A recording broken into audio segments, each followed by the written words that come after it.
క్రితం వీడియోలో మనం అటవీ నిర్మూలన గురించి తెలుసుకున్నాం కదా. అడవులను నరికివేయడం వల్ల ఆవాసాలు, పర్యావరణ వ్యవస్థలు దెబ్బతింటాయి. మరి ఈ నష్టాన్ని మనం ఆపగలమా? మిగిలిన వాటిని ఎలా రక్షించుకోవాలి? ఇక్కడే సంరక్షణ అనేది సహాయపడుతుంది. ఇక్కడ సంరక్షణ అంటే కన్జర్వేషన్ అని. సంరక్షణ అంటే అడవులు, జంతువులు, నీరు వంటి సహజ వనరులను అవి అంతరించిపోకుండా చాలా జాగ్రత్తగా వాడుకోవడం లేదా రక్షించుకోవడం. ఈ సంరక్షణకు అత్యంత ముఖ్యమైనవి రక్షిత ప్రాంతాలు. వీటి గురించే ఇప్పుడు చూద్దాం. ముందుగా ప్రాణులను నివసించే జీవావరణం అంటే బయోస్పియర్ గురించి అర్థం చేసుకుందాం.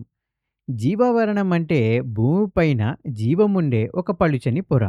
ఇందులో గాలి ఉండే వాతావరణం, నేల ఉండే శిలావరణం, నీరు ఉండే జలావరణం అన్నీ కలిసి పనిచేస్తాయి. అంటే భూమి ఉపరితలం పైన మరియు దాని కింద ఉండే ప్రాంతాన్నే జీవావరణం అంటాం. ఈ జీవావరణంలో ఎంతో విలువైనది దాగి ఉంది. అదే జీవ వైవిధ్యం అంటే బయోడైవర్సిటీ. నేలలోని బ్యాక్టీరియా, ఫంగస్ నుండి అడవిలోని పులుల వరకు ఉండే అపారమైన జీవుల రకాలను జీవ వైవిధ్యం అంటాం. ప్రతి జీవికి ఒక పాత్ర ఉంటుంది. కొన్ని గాలిని శుభ్రం చేస్తే, కొన్ని పరాగ సంపర్కం చేస్తాయి, ఇంకొన్ని వేటాడి జనాభాను నియంత్రిస్తాయి. ఈ జాలంలో ఏ ఒక్కటి తగ్గినా మొత్తం వ్యవస్థ దెబ్బతింటుంది. అందుకే మనం కొన్ని ప్రాంతాలను ప్రత్యేకంగా రక్షిస్తాం. వాటిలో మొదటివి వన్యప్రాణి అభయారణ్యాలు అంటే వైల్డ్ లైఫ్ శాంచురీస్. ఇక్కడ జంతువులు ప్రశాంతంగా, సురక్షితంగా జీవిస్తూ ఉంటాయి. ఇక్కడ ఎలాంటి వేట ఉండదు. వాటి ఆవాసాలకు ఎలాంటి ఇబ్బంది ఉండదు. ప్రస్తుతం భారతదేశంలో సుమారు 566 వన్యప్రాణి అభయారణ్యాలున్నాయి. ఇక్కడ కనిపిస్తున్న ఈ మ్యాప్‌లో మన దేశంలోని వివిధ రాష్ట్రాల్లో ఉన్న అభయారణ్యాలను చూడవచ్చు. ఆసక్తి ఉంటే వీడియోను కాసేపు ఆపేసి ఇంకా లోతుగా గమనిద్దాం. దీని తర్వాత జాతీయ పార్కులు అంటే నేషనల్ పార్క్స్. ఇవి ఇంకా కఠినంగా రక్షించబడే ప్రాంతాలు. ఇక్కడ జంతువులతో పాటు మొక్కలను కూడా రక్షిస్తారు. ఇక్కడ వ్యవసాయం చేయడం, చెట్లు నరకడం లేదా మనుషుల జోక్యం అనేది అస్సలు ఉండదు. ప్రకృతి తన పని తాను చేసుకుంటూ ఉంటుంది. మన దేశంలో ఉన్న జాతీయ పార్కులకు కొన్ని ఉదాహరణలను చూద్దాం. ఉత్తరాఖండ్‌లోని జిమ్ కార్బెట్ నేషనల్ పార్క్ మరియు అస్సాంలోని కాజీరంగా నేషనల్ పార్క్. మరి రాజస్థాన్‌లోని రణతంబోర్, అలాగే మధ్యప్రదేశ్‌లో ఉన్న కాన్హా జాతీయ పార్కు. ఇక చివరిగా అన్నిటికంటే పెద్దవి ఏంటవి? జీవావరణ రిజర్వులు అంటే బయోస్పియర్ రిజర్వ్స్. ఇవి చాలా విశాలమైనవి. ఇవి జంతువులు, మొక్కలు, నదులనే కాకుండా అడవితో మమేకమై జీవించే గిరిజన సమాజాలను కూడా రక్షిస్తాయి. భారతదేశంలో సుమారు 18 బయోస్పియర్ రిజర్వులు ఉన్నాయి.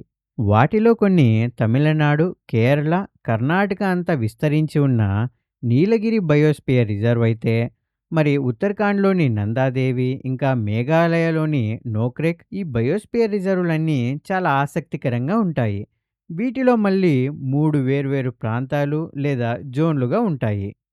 మొదటిది కోర్ జోన్. అంటే ఇక్కడ ప్రకృతిని పూర్తిగా అలానే వదిలేస్తారు. మనుషులకైతే అస్సలు అనుమతి ఉండదు.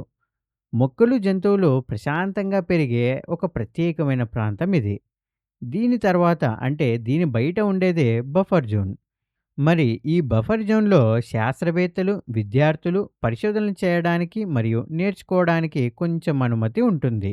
అదేవిధంగా పర్యావరణానికి హాని కలగకుండా చాలా జాగ్రత్తగా కూడా ఉండాలి. ఆ తర్వాత దాని వెలుపల ఉండేదే ట్రాన్సిషన్ జోన్. ఇక్కడ ప్రజలు ప్రకృతికి ఎలాంటి హాని కలగకుండా జీవిస్తూ తమ పనులు చేసుకుంటూ ఉంటారు. ఈ నిర్మాణం వల్ల జీవ వైవిధ్యం, సాంస్కృతి, ఆర్థిక వ్యవస్థ అన్నీ కలిసికట్టుగా వృద్ధి చెందుతాయి. ఇది చాలా తెలివైన ఏర్పాటు కదూ! మరలాగే ఒడిశాలోని మయూర్‌భంజ్‌లో ఉన్న సిమ్లీపాల్ బయోస్పియర్ రిజర్వ్ ఇటువంటిదే. ఇది 2009 నుండి యునెస్కో బయోస్పియర్ రిజర్వ్ నెట్వర్క్‌లో భాగంగా ఉంది. ఇందులో ఎన్నో రకాల మొక్కలు, జంతువులు ఉన్నాయి. అంతేకాదు ఇదొక టైగర్ రిజర్వ్ కూడా. కానీ కేవలం ఈ రక్షిత ప్రాంతాలు ఉంటే సరిపోదు. ఇంకా అక్రమంగా వేటాడడం, చెట్లను నరకడం, కాలుష్యం జరగడం వంటివి మనం చూస్తూనే ఉన్నాం. సంరక్షణకు కేవలం సైన్స్ ఉంటే సరిపోదు. మనందరిలో అవగాహన, చర్యలు తీసుకోవడం చాలా ముఖ్యం. ఒక మంచి విషయం ఏమిటంటే, అడవులను రక్షించినప్పుడు, నదులను శుభ్రం చేసినప్పుడు, ప్రకృతి మనం ఊహించిన దానికంటే వేగంగా కోలుకుంటుంది.